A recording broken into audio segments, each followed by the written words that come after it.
You're on YouTube and you clicked this video because the title was interesting to you or the thumbnail was intriguing. Something about it made you think, I'm going to click this and watch this and hear more about what this could mean.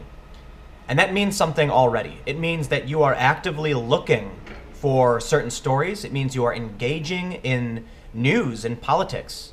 You're on an alternative media space. Now, I know YouTube is borderline mainstream media. It's the second largest search engine in the world. So much mainstream comment originates here and then appears on other places. So it's pretty mainstream, like we all use it. But it's a space where you can actively search for certain issues or get suggestions of certain issues that you'll want to follow. And the reason I'm saying this first is that the people who need to hear what I'm about to talk about probably will not hear it. And I don't think there's anything I can do about it. I'm not sure there's anything anyone can do about it. Certainly you can share these videos and hopefully people will click them and watch them, but how far will that really go? I know to a certain extent it's possible, it is. But since the inception of social media, I think we've just seen the formation of these bubbles get tighter and harder to penetrate. Which leads me to the topic of the day, the danger of fake news and what's called the Gell-Mann amnesia effect, which I have talked about in the past, but we're going to get into it all right now. Ladies and gentlemen, you may have seen the news that Donald Trump dumped a bunch of food into a koi pond when he was meeting with Shinzo Abe in Japan. The story goes that following a dinner, or before the dinner, I'm not sure which, they were given ceremonial little buckets with little spoons, and they both flicked their little spoons into the water, sending the food to the fish.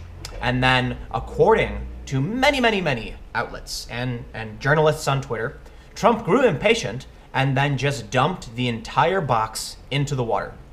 The only thing is, that's technically not true. What actually happened was that Shinzo Abe, the Prime Minister of Japan, was flicking his spoonfuls of koi food and then chucked the entire contents into the water, and Trump decided to follow suit.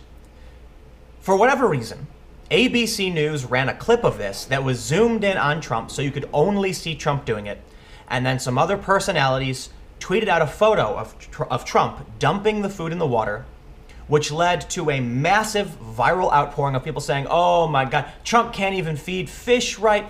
They were so quick, they were so sure that Trump can't do anything right that certainly this was another instance where Trump was wrong. And how many outlets ran this story? Did they fact check? Did they look into the practice? Did they know anything about it? No. All they know is that they saw a photo on Twitter, and that was good enough for them. If you're watching this video, it is likely that you're already aware that the media has been unfair to Trump. I tweeted out this morning, I do not like Trump. Stop making me have to defend him. He is a president with legitimate policy ideas and has done actual things, like a missile strike in Syria, like a raid in Yemen, which resulted in the death of a little girl. And there are real things that we can criticize the executive branch and the president about. Unfortunately, when the news media would rather attack Trump for pouring fish food in water, which is a non-story, by the way. Who cares? Who cares if Trump actually grew impatient and dumped fish food in the water? But instead of talking about things that matter, the media talks about the gossip, and they talk about any little thing, anything that can perceivably be taken as Trump doing a bad job. And somewhat paradoxically or ironically, here I am criticizing the media for talking about nonsense. Well, I'm talking about nonsense.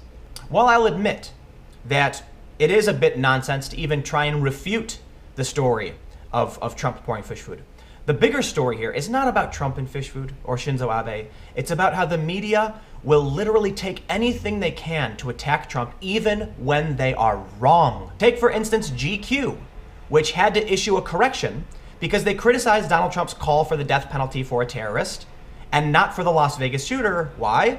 Because the Las Vegas shooter was dead.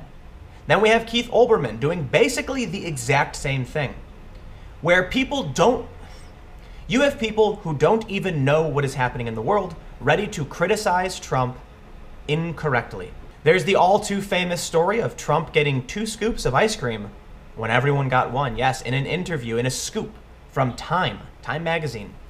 It was reported that Donald Trump got 2 scoops of vanilla ice cream with his chocolate cream pie, and everyone else only got 1. In fact, there was another story where Donald Trump's salt and pepper shaker were bigger than someone else's. This is news. Is this really all they have to report on? You may have heard of the Paradise Papers, a leak of around 13 or 14 million documents showing how people are storing money offshore. It's very similar to the Panama Papers, and this could be a really big story. Now, I'll admit I should be looking more into this, but I'm an individual and it will take some time, but I am. But these big news organizations, they're going to spend time tweeting about and reporting on Donald Trump pouring fish food into water instead of things that actually matter. Now, to the credit of many of these news organizations, when it came to light that Trump was just following suit after Shinzo Abe dumped the food in the water and Trump just followed suit, they did correct. Many of these outlets did correct. But did the journalists on Twitter?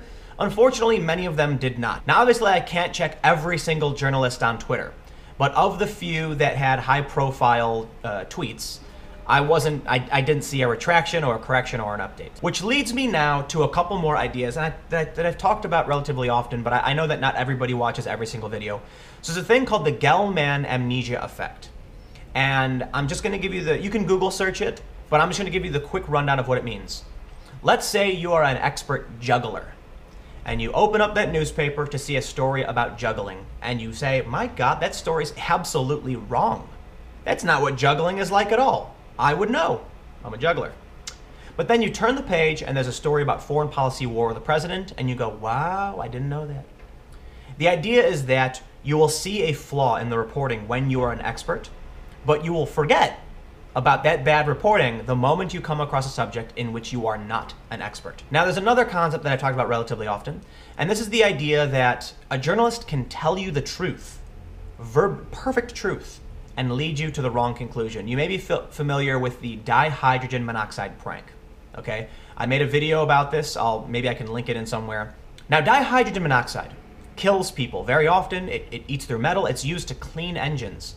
It's found in cancer cells. You can say many things about this chemical that would freak people out. But the reality is dihydrogen monoxide is water. The point is, you can tell the truth. That dihydrogen monoxide has killed millions. They find it in cancer cells. It's up in our upper atmosphere from you see it coming out of the back of planes. That's all true. But people are going to assume the wrong thing because of the way I phrased it. And that's what a lot of these journalists do. Sure, they'll tell you the truth. They don't need to issue a correction because it's true. Now, why all of this is scary is that we see the hole in the Koi Pond story. It's so apparent.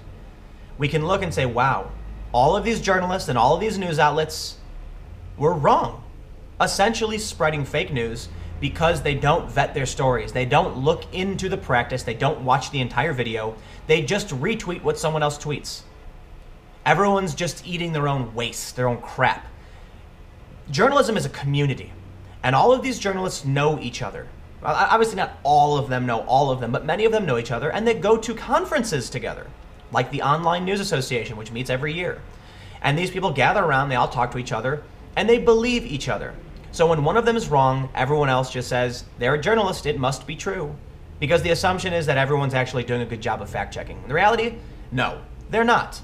Everyone just trusts their friends or family and repeat what they say, and journalists are no exception to this. You've listened to what I had to say, and you probably already agree for the most part. You already knew most of this, and what I'm saying is not going to change much. How do we reach the people who aren't going online and searching for more information? How do we get the average person who sits at home and watches TV to know that this was a fake story? To know that Sam Hyde isn't a mass shooter? I don't actually know. I don't. Maybe sharing this video could help. Maybe talking to as many people as possible, not outright dismissing people who hold wrong ideas or who repeat fake news, but just to pull up some sources and say, hey, I'm not going to argue with you, just read this. I'm looking at a scary future where no matter who wins, someone's going to spread hyperbole and fake news, and we're going to start believing really insane things about our presidents. I really, really don't think Obama is a Muslim from Kenya. It's just far-fetched. And I really don't think that half of the stories about Trump are true. Because look at what happens today. This was a few days ago. Look what happens. We know they're putting out BS. Everyone does. I've asked a lot of people this. Are we doomed? And they tend to say yes. So what do you think? Are we doomed? Is there a solution? Can we get people to understand what is going on with the media in this country? Let me know what you think. Comment below and we'll keep the conversation going. If you want to support my work, go to timcast.com/donate. Give whatever you'd like or give nothing at all. My videos are always free and available every day at 4 p.m. I am trying to build a new computer for podcasting and video editing, and it is nightmarish because we're having memory problems, boot errors, and I'm probably gonna have to go and deal with all of that today. So that's what I'll be doing. But I wanna say thank you to everyone who watched this video and who tried to come up with an idea to how we solve these problems. Stay tuned, new videos every day at 4 p.m., and I'll see you then.